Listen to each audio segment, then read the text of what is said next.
And when Horus found that Isis would not aid him betray Osiris, he plotted with his conspirators to kill our Lord. He took the firebird, the rod, and slew him. This is the first truth, and is the testimony of Baphomet. And a great cry went up to heaven when it was learned that our Lord was dead and would not walk in the garden again. Then brother fell on brother and fought like beasts and slew those they most loved. Even their wives and children were not spared the sword. Much blood was spilt to his name, and the suffering was terrible.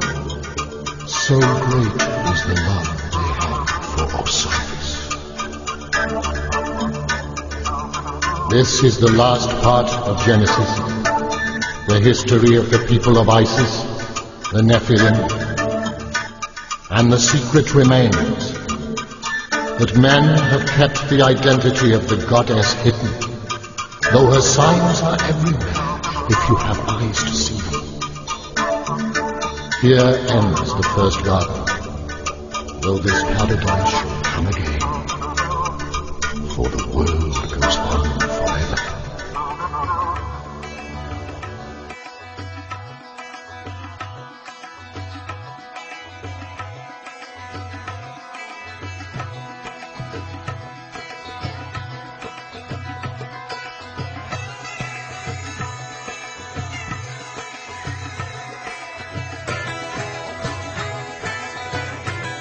One scientist, I don't recall who it was, made an interesting comment that the universe is not stranger than you imagine.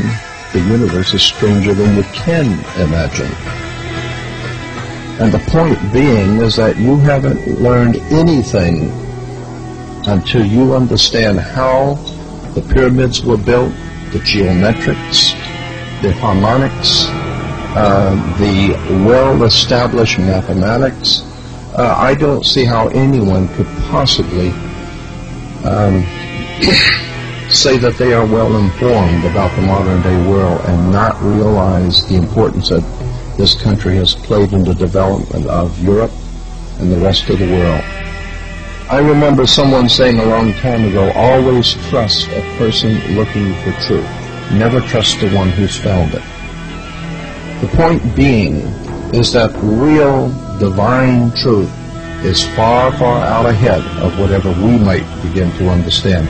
Manly Palmer Hall, one of my very good friends, said in one of his lectures, if you can intelligently explain to an audience something about God that everyone can understand, then that proves that you don't know anything about God. Because the God that your pea brain could understand could not be the one that created the universe. The one that created all things is far, far loftier than we have given a correct view of.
to make this a part of its school system seems to be very interesting.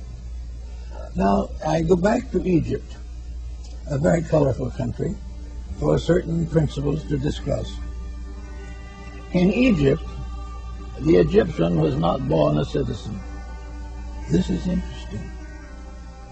When you came into the world, you were an Egyptian, but you were not a citizen of Egypt. You might have been born on the steps of the pyramid, but you were still not a citizen. This was because it was deemed that citizenship, mature participation in the labors of the state, required dedication, enlightenment, consecration, and, if necessary, self-sacrifice. Now, children in Egypt, up to around 15, 16 years old, wore a child lock of hair. It kind of hung down over the left eye and down onto the shoulder, a thin lock of hair. And this was called the child lock. And as long as that lock of hair was there, that person was not responsible for knowledge which he did not possess. He could not be blamed for mistakes that he did not know better than to make. But there came a ceremony finally, and in the presence of all concerned, the priests of Thebes and Luxor and Memphis gathered together those who were aspirants to become citizens of Egypt.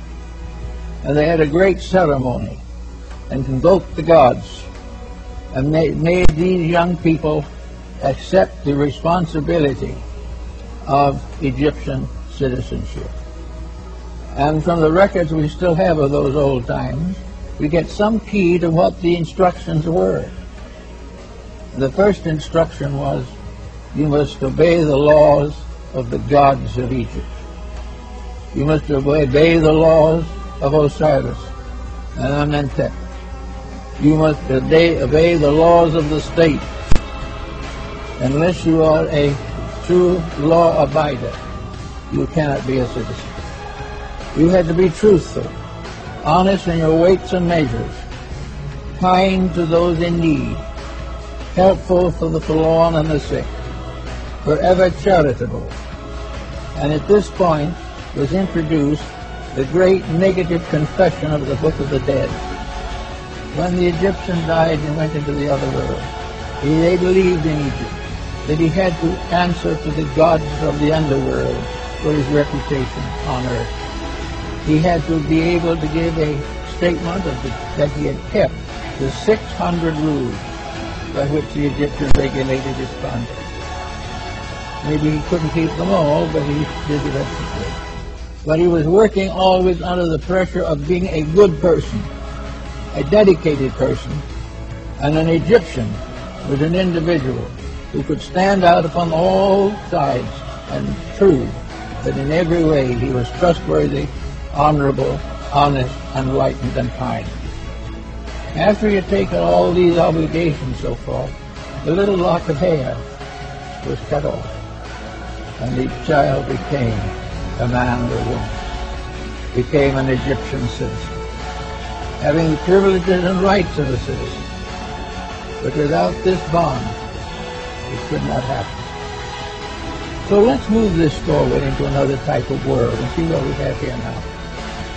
Supposing we had not here a citizenship by birth, but a citizenship by dedication.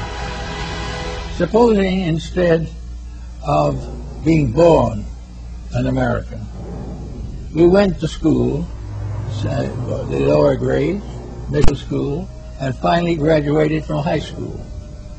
At the time of high school graduation, then citizenship would be a matter of consideration.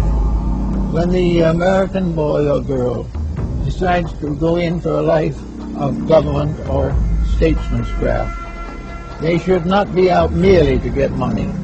There should be reasonable wages, proper salary, proper things necessary, but everything should be pointed to the fact that the citizen is a servant of the needs of the people. Now, if we began producing people who at the age of 14 or 15 decided they wanted to be Americans,